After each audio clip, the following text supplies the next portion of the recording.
অলক্ষুণ্ণে জুতো। অনেক কাল আগের কথা। আলী আবু আম্মুরি নামে একজন ধনী লোক বাস করত বাগদাদ শহরে। শহরের ওপরে তার যেমন ছিল একখানা চমৎকার বাড়ি, তেমনি ছিল যথেষ্ট টাকা পয়সা। শহরে সবাই তাকে ধনী বলে জানত, কিন্তু বিদেশি কেউ হঠাৎ এসে তার জামাকাপড় দেখে মোটেই ধারণা করতে পারত না যে লোকটা সত্যি ধনী। তার পাড়া পড়শিরা প্রায়ই বলাবলি করত, আলী আবু ধনী হবে না কেন?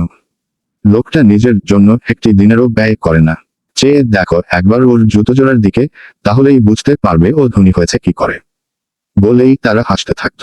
আলী আবুর পায়ের নাগরায় জুতো নিয়ে বাগদাদ শহরের শিশুরা অবধি হাসাহাসি করে। হাসবে নাই বা কেন? এমন একজোড়া পুরনো জুতো সারা বাগদাদ শহরে কেউ খুঁজে পাবে না। কেউ কেউ বলে, ও একজোড়া জুতো পরে আলী আবু জিন্দেগি কাবার করে দিয়েছে। কিন্তু একজোড়া জুতো কি করে এতদিন টিকতে পারে? হ্যাঁ, আলী আবুর জুতোর কোনো জায়গায় একটি ফুটো হলেই সে বেরোয় মুচির সন্ধানে। বাগদাদের মুচিরাও তাকে চিনে ফেলেছে। তাকে দেখলেই তারা বলে ওঠে, ওতে আর তালি লাগানো চলবে না সাহেব, ওটা বাদ দিয়ে একজোড়া নতুন জুতো কিনুন।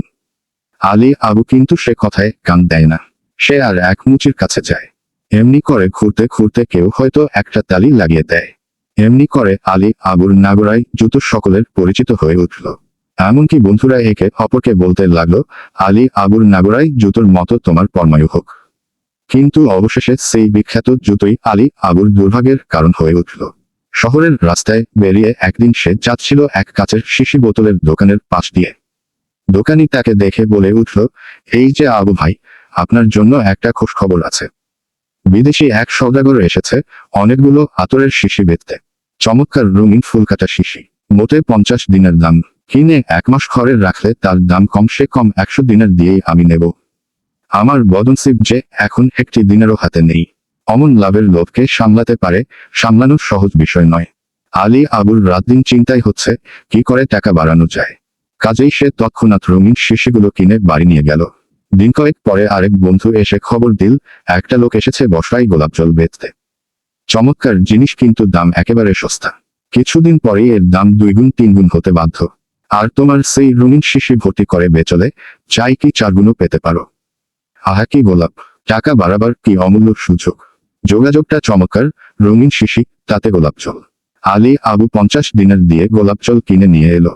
শিশিগুলো গোলাপ জলে ভর্তি করে সে যত্ন করে রেখে দিল জানালা বরাবর একটা তাকের উপর। শিশি বোতল রাখার পক্ষে এই জায়গাটাই তার বাড়িতে সবচেয়ে নিরাপদ। অল্প কয়েকদিনের ভিতর দুটো লাভের কারবার করতে পেরে আলী আবুর মন খুশিতে আটখানা। সেদিন দুপুরবেলা সে শহরের হাম্মামে গিয়ে ঢুকলো গোসল করতে। ঠিক সে সময়ে হাম্মাম থেকে গোসল সেরে বেরিয়ে আসছিল ওমর বিন আদি নামে তার এক বন্ধু। আলী আবুকে দেখেই সে বলে উঠল, আসসালামু আলাইকুম আবু ভাই। আলী আবুর সাথে সাথে জবাব দিল। এমন সময় ওমরের নজর পড়ল আবুর জুতোর ওপর। ধনী বন্ধুর জুতোর এ দুর্দশা দেখে সে মাথা নেড়ে বলল, ভাই আলী আবু, তোমার তো মাশাআল্লাহ টাকা পয়সার কমতি নেই। একজোড়া নতুন জুতো কেন তুমি কিনছো না ভাই? সারাটা বাগদাদ শহর খুঁজেও তোমার নাগরায় জুতোর সামিল আর একজোড়া জুতো কেউ বের করতে পারবে না।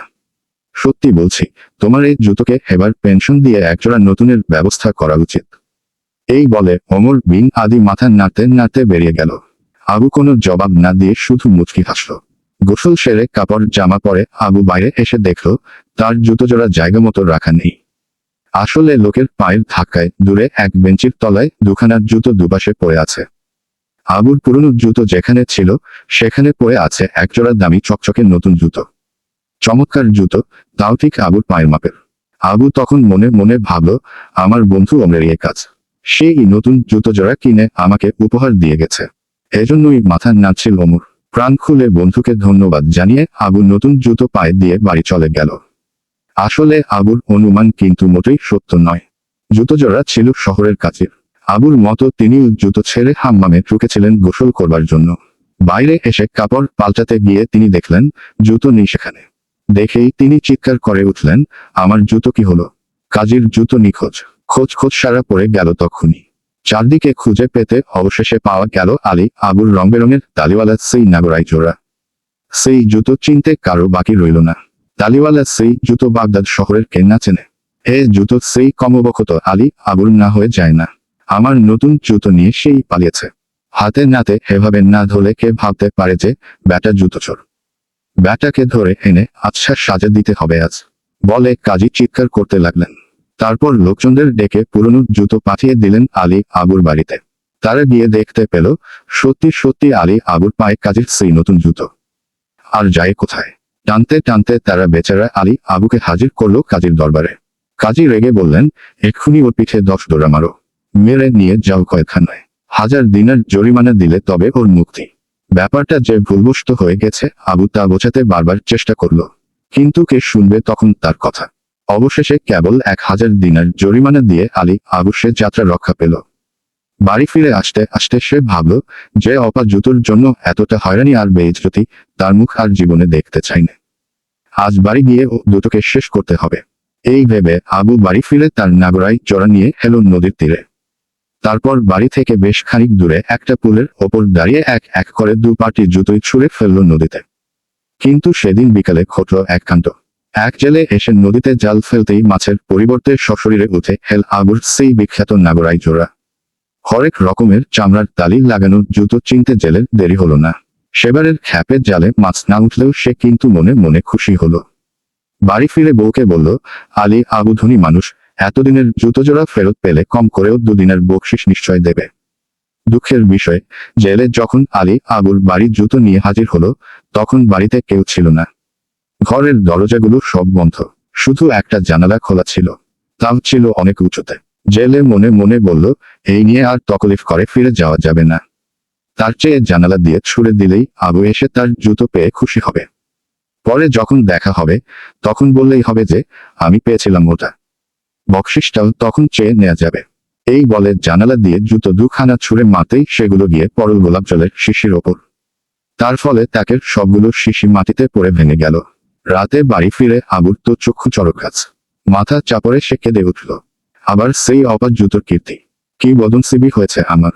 আজই এক্ষুনি হে অলক্ষণে জুতোর হাত থেকে যে করেই হোক রেহাই পেতে হবে। এই বলে বাগানের একপাশে দেয়ালের ধারে গিয়ে সে মাটি খুঁড়তে লাগলো। আধারে তখন কিছুই দেখা যায় না, কিন্তু কাল ভোর অবধি অপেক্ষা করবার মতন মনের অবস্থা আবুর মোটেই নেই। চোর যেমন আধারে শীত কাটে আবুও তেমনি আধারেই মাটি খুঁড়তে লাগলো। দেয়ালের পাশের শব্দ শুনে পাশের বাড়ির লোকেরা এলো আলো নিয়ে। এসে দেখলো আবুর কাণ্ড। তারা বলল, এই তোমার কীর্তি, আধারে বসে দেয়ালের তলায় সুড়ঙ্গ কেটে আমাদের সর্বস্ব চুরি করার মতলব। চলো এক্ষুনি কাজীর কাছে। এবার কাজী তাকে দেখেই বলে উঠলেন, আবার চুরি?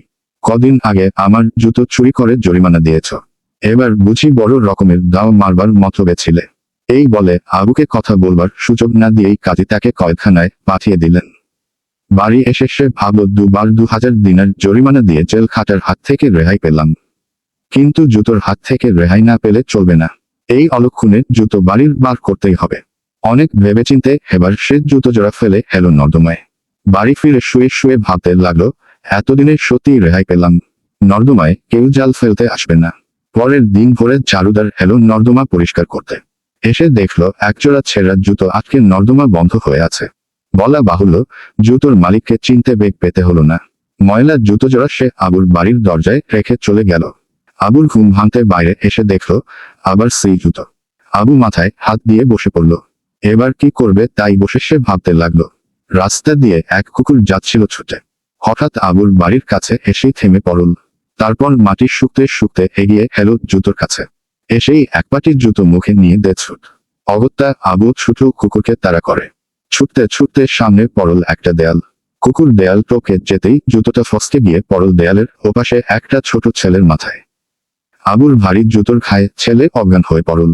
বাড়িতে হইচই পড়ে গেল, সবাই এলো ছুটে। তারপর আবার সেই কাজীর দরবার।